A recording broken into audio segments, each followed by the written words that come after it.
This episode is brought to you by Ursa Minor Outfitters. Folks, I'm absolutely in love with my loon mug. It's handmade, it's an absolute piece of art. Whether it's at the office or at the house, people keep asking to check it out. If you're not a loon fan, they also have other beautiful mugs for wildlife fans of moose, bears, and eagles. They specialize in products highlighting the outdoors and local pride through quality design by local artists. They've even started expanding into items beyond mugs, like apparel, dog accessories, and soon candles and more. They also try to partner and highlight other small businesses, and in some cases, forego profits in lieu of charitable giving to help their community, such as the dog rescue. So check them out, UrsaMinorOutfitters.com, and enter promo code HikesMikes10 at checkout to receive 10% off your order. And for our four-legged hiking partners, they also have a portable silicone dog bowl and also a sweet over-the-collar dog bandana. Go check them out, UrsaMinorOutfitters.com, and don't forget to enter promo code HikesMikes10 at checkout to receive 10% off your order.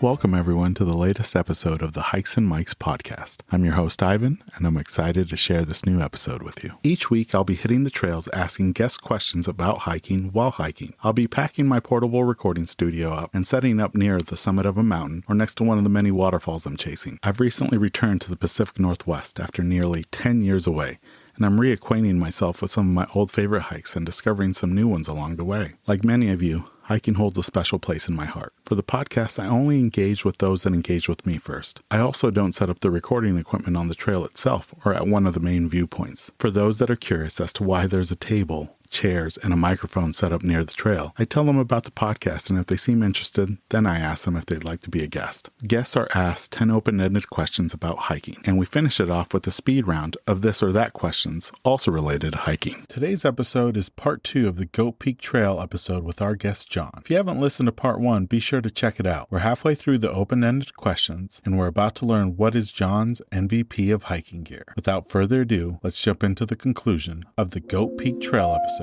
with our guest John.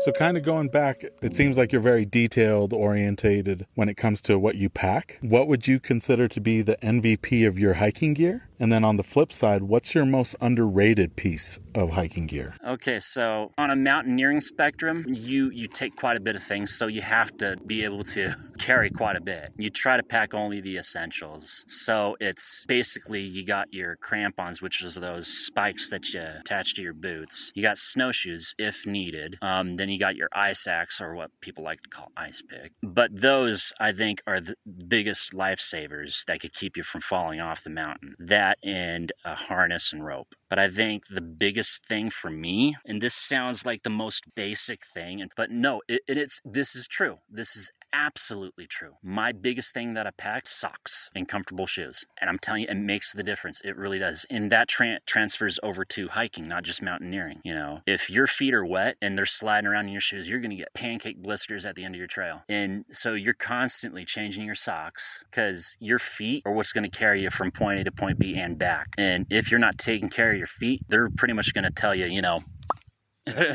that's it, you're done. So I try to take care of my body as much as possible. Water, socks. That's interesting because I think everyone that has done an episode of this podcast has mentioned the importance of socks. And that was one of the things that wasn't even on my radar. I would pack an extra pair just in case, but I didn't really realize how important it is until it's one of those items that you don't know how valuable it is until you need it. And you know, having waterproof shoes are nice and all, but your feet sweat. And it's only going to keep the water from the outside coming in, but you're forming water on the inside. So changing socks is a must. So John, have you had any close calls with either getting lost, with a wildlife encounter, with Mother Nature, or maybe just some strange human beings that you came across the trail? The biggest thing that kind of spooked me the most, was when I was going up Iron Goat Trail with a friend of mine. And I don't know if it was the Iron Goat Trail or if it was one of the back trails to it. But as we were coming through the trail, if anyone knows anything about that trail, it comes with a very tragic history that there was a mining town through there. The town was famous for its mining. And it had, miners and some of their family and stuff. It was mainly just a town for resource to ship out and stuff. So they had trains coming in and out. It was very heavy during the winters up there. But when they made that town, they didn't know exactly how extreme it got. So once you were up there for the winter, you were up there for the winter and for the long haul. And we're talking like The Shining, you're locked in. That's how bad the winters got up there before, freeways and highways and stuff came through. So they had trains go up through there. One winter was exceptionally bad. The position of where they had the depot and the town wasn't the greatest of spots. And before they knew it, when the train came in, avalanche hit and wiped out a large portion of that town and anyone and everyone who was on that train. And I'd say close to 100 or more perished on that avalanche. And they say when you go down the trail, you will have ghosts that you run into. And I think in a way, kind of like on the paranormal end, I do want to believe, but I've never really had something that I could call full-fledged personal experience with it. But I do keep the possibility open for that, so I don't disbelieve it. But I've had some strange occurrences, but I'm pretty sure, because this is just the logical me, there's ways to explain it away on a logical sense. Yeah. But I am open to the entertaining thought of something of that nature happening out there. I do believe there's possibility, but like I said, I haven't experienced stuff like that on a personal level to where I could, I guess, confidently say I had an experience. When we were going down that trail, we were running into what seemed like apparitions, because they would come out of nowhere and they would be gone just as fast without a trace. And then this trail was like a straight line for like a few miles. And so for them to just disappear would be kind of hard, because the brush that was off to the side of the trail was very low ridden, so they couldn't hide. And the trees were kind of 50 feet out. So you could turn around and you'd see someone coming up the trail from the beginning and at that turning point with the switchback. And so seeing that, it was really odd. But like I said, if you could really do the math on it, it could probably be explained away. So I'm open for interpretation on that. But I'd say the most disturbing one, and a lot of people are telling me I ran into Bigfoot, and I'm going to say no, I didn't get a good look at it because I was so terrified. We were coming down off that trail, and we wanted to get out of there because things were just getting too weird, and the sun was starting to set, and we had quite a few miles. So what we did is we broke our rule of going off trail, and we always have this cardinal rule: never, never, never, no matter what, ever go off the trail. We went off the trail.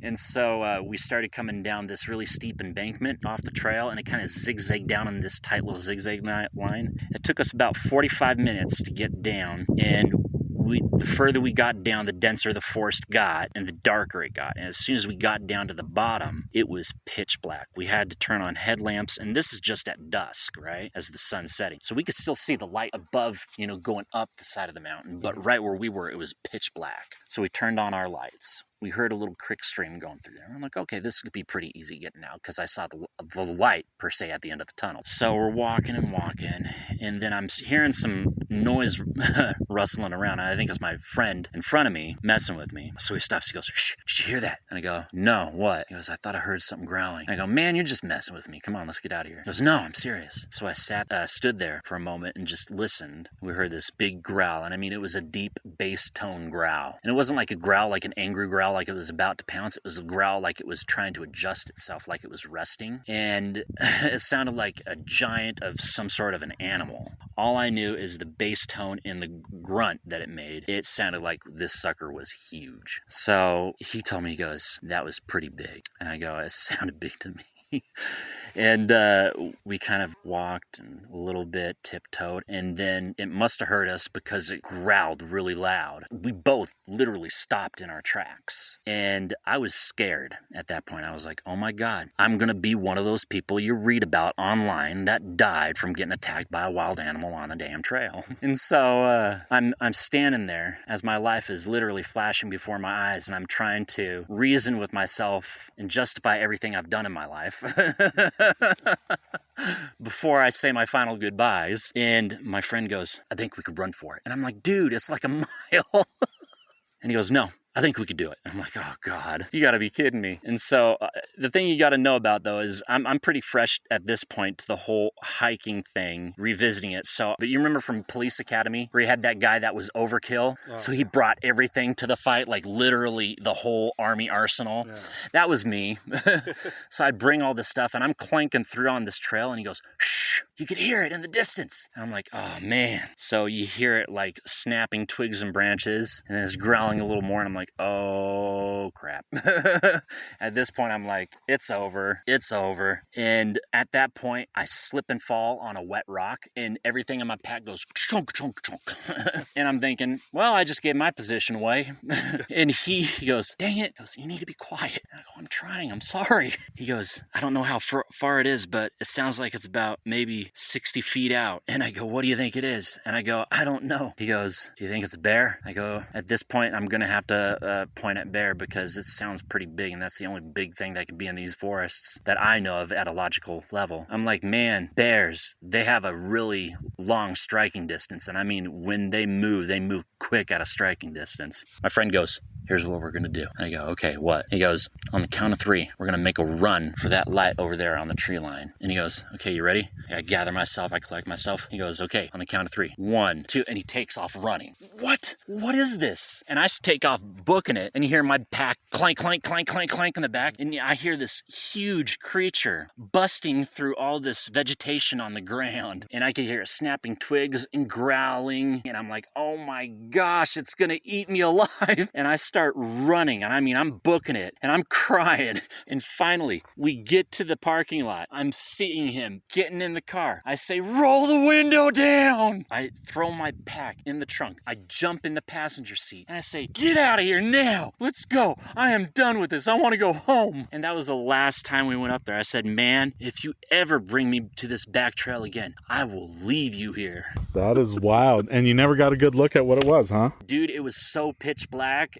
People are saying, what did it sound like? I said, dude, it sounded big. I said, whatever it was big. And to me, that could be a bear. Yeah, I don't know if moose are up here, but I mean, it's something big. I wasn't going to chance it. I mean, this thing sounded large. It didn't sound like a wildcat by any means. I mean, I've heard wildcat screams and growls, and it didn't sound like it. To me, all signals pointed to bear. And everyone's saying, oh, it sounds like Bigfoot. And I'm like, you know, I entertain the thought of Bigfoot, you know. I'm not down to, you know, bashing it by any means. I'm open to possibilities, because who am I to say that, you know, it doesn't exist? I mean, we could be surprised and one of these days it just shows up out of the blue and starts talking to us. You know, whatever. But I digress. I didn't want to hang around to shake hands with it. That was the main thing, because it sounded angry, because whatever it was, I woke it up from its nap. And I'll tell you what, I wasn't about to become a midnight snack for that thing. So I booked it out of there and I wasn't coming back. So the most logical conclusion I could come to was bear. I told you my story about the last time I did this trail. I was only about a half mile in, maybe 3/4 of a mile, and 30-40 yards ahead of me, I just saw a big brown or black mass go across the trail and into the brush. And I was by myself. Nobody knew where I was. There was no one else on the trail. And I didn't want to find out what the heck just crossed. I figured it was probably a bear. But I literally backtracked the rest of the way and making sure I didn't walk with my back to whatever that was. So I literally walked backwards all the way to the trailhead and then ran to my car. That's the thing. I've always had this, you know, one of my other cardinal rules is like, you never go off trail. I never, ever, ever go alone. Or at least let people know where you're going if you are going alone. So coming back to Goat's Peak Trail, what are your overall thoughts about this hike? And do you have any tips for anybody that's interested in doing it but has never done it before? Wear comfortable shoes, trekking poles, plenty of water. My first initial thought was, this ought to be pretty easy because I'm more used to more drastic elevations. This actually, as far as elevations go, wasn't really bad at all.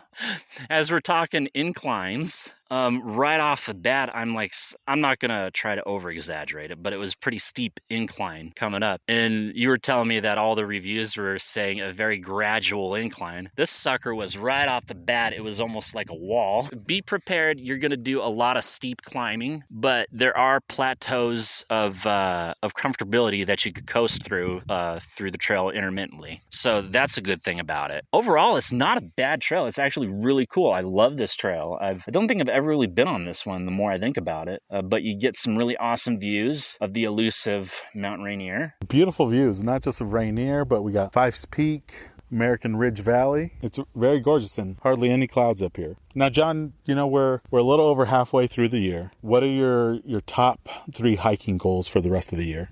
Top 3.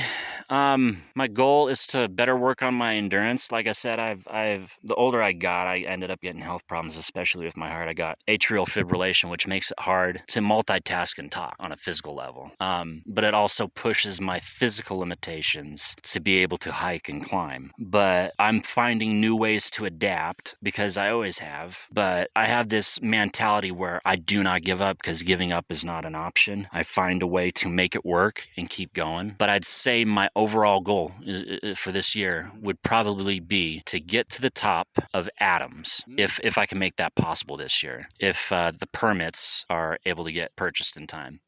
Because they go so fast. Yeah, I've known people to do it, Mount Adams, and it's a long day, but it could be done in a day, which is remarkable for being 13,000 feet? It's up there. Yeah, well, it's about, I'd say it's somewhere between, I want to say around 10, 11,000.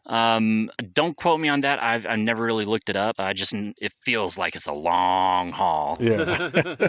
Now, the last question, John, especially for you that's recently revisited hiking and got back into it, what advice would you have for any first-time hikers or people interested in getting in the outdoors, but they haven't really? First of all, I wouldn't go for the big expensive gear. I wouldn't. I would go for like generic stuff that work, that do a decent job, so that you're not dumping a load of money on it. Now, I dumped a decent amount of money on my stuff, but that's because I have prior experience and I know I love it. I would say go with kind of the offbeat brand that has a good review on it. And I would start out with small trails. Maybe before hitting these trails, hit the gym, not necessarily doing weights or anything, but try and do endurance training, like jogging or walking on a treadmill. If you could do that for quite a few hours without having to take a break, then your endurance is getting up there. Then slowly insert putting that treadmill on an incline and working with that, because whether you like to believe it or not, there's a lot of trails that are supposedly easy in Washington that have a lot of incline. So, I mean, if you could power through it, you're going to see some of the most beautiful views in Washington. That's hands down. Awesome. Well, thank you, John, for answering those questions. Now, the second half of this interview is a speed round. Have you ever played this or that? No. No? Okay. No, but I'm down for it. Well, I'll give you a rundown. So it's going to be 10 questions, Okay. And I'm going to give you 2 options, all involving hiking. Okay. And you just pick the one that you have a preference to or that you enjoy most. Okay. You ready? Yep. Okay. Ascending or descending? Ascending. Waterfalls or summits? Gosh, it has to be summits. Switchbacks or straight up? I'm going to be lazy on it. I'm going to say switchback. Trek poles or freehand? Trek poles, because I'm getting up in age. Now, do you fuel up before a hike or do you fill up afterwards? I go half and half. Do you bushwhack or go around? I'll go around if I have to.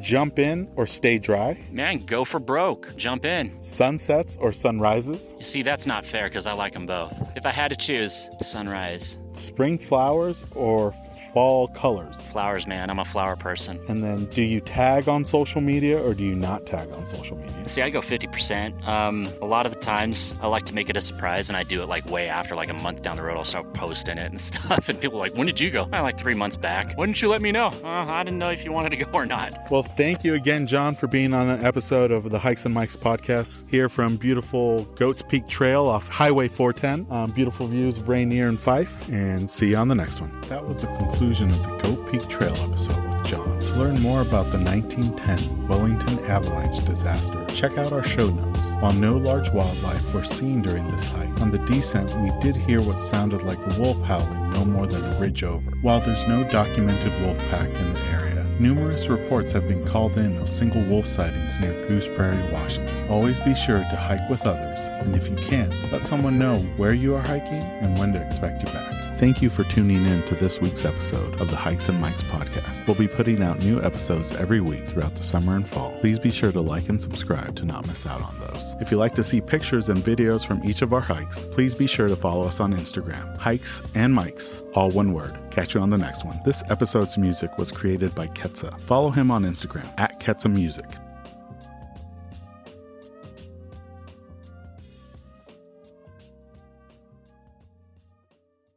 This episode is brought to you by Flip Socks. Whether you're on the trail, on the job, or in the yard, Flip Socks will keep Mother Nature out of your boots with their innovative nylon sleeve. You no longer need to worry about any annoying debris getting trapped in your boots during your hikes. Simply flip down the nylon sleeve over any boot to prevent Mother Nature from finding its way inside, keeping your feet comfortable all day long. To get your first pair, visit flipsockswithaz.com and enter promo code HikesMikes10 at checkout to receive 10% off your order. And for listeners who use the promo code at checkout, I'll be donating 100% of the Season 2 promo code proceeds to Big City Mountaineers, who provide transformative experiences through connections to nature that strengthen life skills and build community for youth and disinvested communities across the nation. So if you're tired of bits and pieces of the trail finding its way into your hiking boots, pick up a pair of Flip Socks today with the promo code HikesMikes10 to get 10% off. For website and promo code, see the episode description.